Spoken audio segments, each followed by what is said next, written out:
ከገነት ተባረረ። አያችሁ እግዚአብሔር የሰው ልጅ ሊፈልገው መጣ። አዳምን ሊፈልግ መጣ አይደል? እስከማለት እስቃል ድረስ ተሸከመው። አያችሁ እግዚአብሔር ደስ አለው። አየህ የጠፋው በግ መላእክት 99ን መላእክት በሰማይ ትቶ እግዚአብሔር ወደ ምድር ወረደ። የሰው ልጅ ፈለገው። አዳም ሊቀበለው የሚገባውን መከራ እሱ ተቀብሎ አዳም ሊሞተው የሚገባውን ሞት እሱ ሞቶ በሞት ደምሰሶ በሞቱ ሞትን አጠፋው፣ ድል ነሳው። ይወራል እንግዲህ ሞት ድል የተነሳበት ዲያብሎስ አጠቃላይ ተንቆጫቆ የወደቀበት የተሻረበት ከስልጣን ምንም ነገር የተነጠቀበት አጠቃላይ ዲያብሎስ የወደቀበት ዘመን ነው። እንግዲህ ዘመን ትንሣኤው ማለት ነው። እንግዲህ እንዳልኳችሁ ትናንት 5500 ዘመን ሲያሰቃይ የነበረ ሰይጣን ግን ከዛ እንግዲህ ከዛ በኋላ አፈረ። በሱም እንትን ያለው ሁሉ አይሁድ ሁሉ የሰቀሉት ሁሉ አፈሩ ነው የሚለው። ስለዚህ እንግዲህ ስለዚህ ነው ንስሐን ማለት ነው። ንስሐ እንግዲህ እግዚአብሔር አዳምን ሊፈልገው እንደሆነ እያንዳንዱ እግዚአብሔር ይፈልገናል። ወደ መልካም ነገር ስንመለስ፣ ከክፉ ነገር ስንጸጸት፣ በተናገርነው ባሰብነው ስንጸጸት እግዚአብሔር ደግሞ እኔ አለዋችሁ ይቅር ብያችኋለሁ ይለናልና ስለ ጻድቁ ብሎ ይቅር ይበላል። እናታችን ድንግል ማርያም የልጅ እናታችን አለይታ እናታችን በመስቀሉ ያገኘናት ያደራ እናታችን ናት። ታማለች፣ ከክፉ ነገር ሁሉ ተጠብቀን።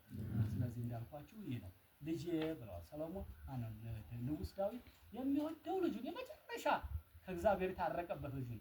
ዳዊት እኮ ከእግዚአብሔር ተጣልቶ ነበር ታውቃላችሁ። እንግዲህ መጽሐፍ ቅዱስ ታነባላችሁ። በማይገባ ያው የወሬውን እንትን ብሎ ያንን ወሬውን ማስገድሎ እግዚአብሔር ተቀይሞት ነበር። በሱ የተነሳ እንደውም ኢየሩሳሌምን አጠፋታለች፣ ከተማ አጠፋታለች ብሎ በነብዩ በናታን አድሮ ተናግሯል እግዚአብሔር። እዚያ በኋላ ነው እግዚአብሔር እንግዲህ ዳዊት ንስሐ በመግባቱ ነው እግዚአብሔር ይቅር ያለው። ንስሐ ገባ ዳዊት። ንስሐ ገባ፣ ተጸጸተ። አያችሁ ዳዊት ንስሐ ገባ። አጥፍቻለሁ። እግዚአብሔር ምን አለው? እግዚአብሔር ይቅር አለውና ሰሎሞን ሰጠው። ከዚህ በኋላ ሰሎሞን ማለት መስተሳለብ መስተፋቅር ማለት ነው። እግዚአብሔርና ዳዊት ተጣልተው ነበርና አንድ አደር ተፋቀሩ ማለት ነው። እዚህ ነው። እዚያ በኋላ በመጨረሻ እግዚአብሔር ልበ አምላክ የተባለ ዳዊት ነው። ረከብክዎ ለዳዊት ገብርኤል ዘከመ ልብ ያለው እግዚአብሔር ደግሞ አያችሁ ሰው ከተንሳይ የተመለሰውን ሰው እግዚአብሔር ምን ይላል? አያችሁ ያን ያጠፋውን ሰው እግዚአብሔር ሲወድ እኮ ደግሞ አንደኛ የድሮ በደላችን እያሰበ አንተ እንዲህ አርከኝ የነበርኩ አይልም እግዚአብሔር። ያንን እየተቃቀሰ ያን እኮ የሚያሰቅቀን የሚያስደነግጠን አይደለም እኮ እግዚአብሔር ቸር ነው። ምን አለው ዳዊት? ዘከመ ልቤ ረከብክዎ ለዳዊት ገብርኤል እንደ ልቤ የሆነውን አገልጋይ ዳዊትን አገኘውታል እግዚአብሔር። አያችሁ እንደ ልቤ የሆነው እና ዳዊት በመጨረሻ ሰዓት በሚያልፍበት ሰዓት ምን አለው? ልጄ ሆይ ሰው ሁን አለ።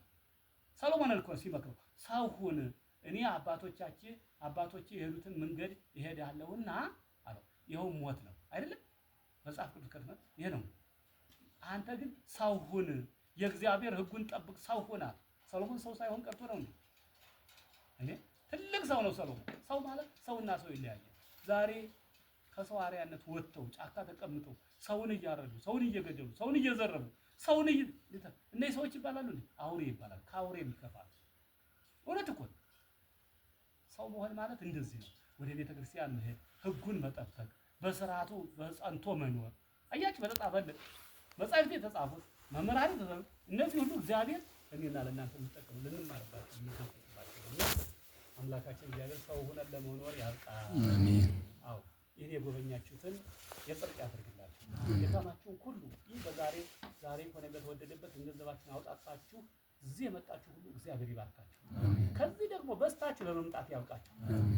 እና የቦታ እንግዲህ ዳግማዊት ኢየሩሳሌም ዛሬ ኢየሩሳሌም የጎበኛችሁ ኢየሩሳሌም የዛሬ በቃ በጣም ትልቅ ገበያ እንዴ!